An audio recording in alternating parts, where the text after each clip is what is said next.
যিয়ে নহওক মই বিহু সম্পৰ্কে বৰ বেছি দীঘলীয়া কথা নকওঁ, কিন্তু আমাৰ যুৱ প্ৰজন্মই অকণমান এটা কথা জনাটো উচিত।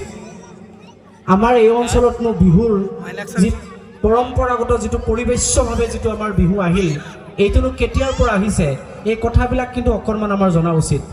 মই জনাত ইতিমধ্যে মই কেইবাখনো মেগাজিনত এই কথাটো লিখিছোঁ যে আমাৰ ইয়াত 1981 চনমানত যিটো পৰিৱেশ্য যিটো বিহু, আজি যাক আমাৰ মুকলি পথাৰত যিটো বিহু বুলি কয়, এই বিহুটো 1981 চনমানত আহিছে।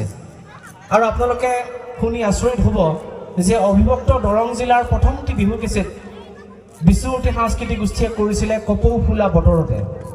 আৰু সেই সময়ত আমাৰ ইয়াৰ ভদ্ৰকান্ত নাথ, কণিকা বৈশ্য, নমিতা ডেকা এনেকৈ বহু প্ৰমুখ্য শিল্পীয়ে সেই সময়ত আমাৰ পুতুল নাথ ডাঙৰীয়া আছে, তেওঁলোকে সেই কেছেটটিত কণ্ঠদান কৰিছিল। আৰু মোৰ এতিয়াও মনত আছে যে তেতিয়া এটা খুব গান এটা হিট হৈছিলে, পাহাৰৰে পৰাই অ কলা কুলিতি কেলৈ মাতিলি ইমান জোনাক ৰাতি বিহু আখৰেৰে কলিজা কপালি জীয়াৰী বোৱাৰী অ চেনাই গাত নাই তৰণি বিহু বিহু লাগে গাত। এই কেছেটটো প্ৰথম অবিভক্ত দৰং জিলাৰ পৰা বিশ্বজ্যোতি সাংস্কৃতিক গোষ্ঠীয়ে কৰিছিল। আৰু তাৰ কাৰণে যিটো আমাৰ এতিয়া বৰ্তমান যিটো ঢোল আগমুহূৰ্তত বজাই দিলে, এই ঢোলটো আমাৰ এই সমাজলৈকে অহা নাছিল, আমাৰ বিশেষকৈ নামনি অসম বা মধ্য অসমলৈকে অহা নাছিল। সংগঠক তৰুণৰাজ ডেকাদেৱৰ নেতৃত্বত এগৰাকী বিশিষ্ট অসমৰ ঢুলীয়া ৰখেশ্বৰ হাজৰিকা নামৰ এগৰাকী ব্যক্তিক ইয়ালৈকে ঢোল শিকাবৰ কাৰণে মাতি আনিছিল। আৰু তেখেতে প্ৰথমতে ইয়াত ঢোল বাদন বা বিহুনো কেনেকৈ পৰিৱেশন কৰিব লাগে এই পৰম্পৰা প্ৰথমতে শিকাইছিলে। আনকি আমাৰ যিবিলাক এতিয়া ঢোল বজোৱা ঢোল বনোৱা ব্যক্তি, তেওঁলোকে এই ঢোলটো বনাবৰ কাৰণে শিকা নাছিল। গতিকে ঢোলটো যিখন আমাৰ মাৰিৰ ফালৰ যিটো তালি, সেই তালিৰ দৰে আচলতে আমাৰ চাপৰি যিটো বজায়, হাতৰ চাপৰিৰে যিখন তালি বজায়, সেই একেই ধৰণৰ আছিলে। গতিকে এনেকুৱা ডিফাৰেঞ্চত আমাৰ মানুহে ইয়াত বিহু কৰিছিলে। আচলতে আমাৰ ইয়াত অতীতৰে পৰা বিহুৰ যিটো মাদকতা, বিহুৰ যিটো উৎসৱ, সেইটো আমাৰ দেউলৰ মাজেৰে কৰি আহিছিল। কাৰণ দেউলটো হৈছে বিষ্ণু পূজা, গতিকে আমাৰ দেউলৰ মাজেদিয়ে কিন্তু বিহুৰ যিটো পৰম্পৰা সেইটো চলাই আহিছিলে। তাৰ আগতো বিহু আছিলে, কিন্তু বিহুত আচলতে আমাৰ ছোৱালীবিলাকে বিহু নাচ নচা নাছিলে, ল'ৰাবিলাকে চুকুৰা হৈ চুকুৰি হৈ বিহু নাচ নাছিলে। আৰু তেতিয়া গানবিলাক আছিলে তেতিয়া গানবিলাক আচলতে আমাৰ এই চুকুৰা চুকুৰিবিলাকে নাচিছিলে। গতিকে তাৰ পাছত 1981 চনত চেঙাপথাৰত উজনিৰ এটা বিহু দল আহিছিলে। সেই বিহু দলটোৱে প্ৰথম ইয়াত শুভাৰম্ভণি কৰে আমাৰ যিটো আজিৰ পৰিৱেশ্য কলাৰ যিটো বিহু। আৰু সেই সময়ত এটা গীত হিট হৈছিলে, মই জনাত, মই যিখিনি অধ্যয়ন কৰি পাইছোঁ, সেই বিহু দলটিৰ এটা ছুপাৰহিট গান আছিলে, জামগুৰি চতিয়াও ভণ্টিৰ বিয়া কেতিয়াও।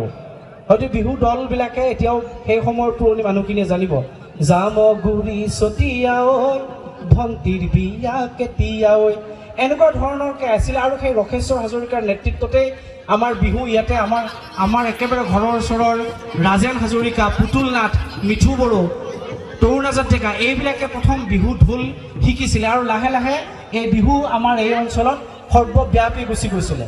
আৰু বিশেষকৈ 90 দশকৰ পিছত আমাৰ এই অঞ্চলত সাংঘাতিকভাৱে বিহু দলৰ উত্থান ঘটিছিলে। বিশেষকৈ লুইতপৰীয়া বিহুৱা দল, চেঙাপথাৰত চিলাৰাই বিহুৱা দল, মংগলজ্যোতি বিহুৱা দল, দৰংজ্যোতি বিহুৱা দল, এনেকৈ অজস্ৰ বিহু দল কিন্তু ইয়াত আছিলে। কিন্তু সময়ৰ পাকত আজি এই অঞ্চলত প্ৰায় 20টাতকৈ অধিক অঞ্চলত আজি বিহু উদযাপন কৰা হৈছে। কিন্তু অত্যন্ত দুৰ্ভাগ্যজনক কথা এইটোৱেই যে 20টাতকৈও কম ল'ৰা ছোৱালীয়ে বিহু মাৰিবৰ কাৰণে আজিৰ তাৰিখত ওলাই অহা নাই। এই অঞ্চলত আজিৰ তাৰিখত এটা বিহু দল নাই। আমি কিন্তু বিহু সকলোৱে পাতিছোঁ। গতিকে এইটো কিন্তু আমাৰ উদ্যোক্তাসকলে মনত ৰখা উচিত, আমি প্ৰত্যেকজন সচেতন ব্যক্তিয়ে মনত ৰখা উচিত। আমাৰ ল'ৰা ছোৱালীবিলাকক কিন্তু এতিয়া আমি উলিয়াই দিবৰ কাৰণে লাজ কৰিছোঁ।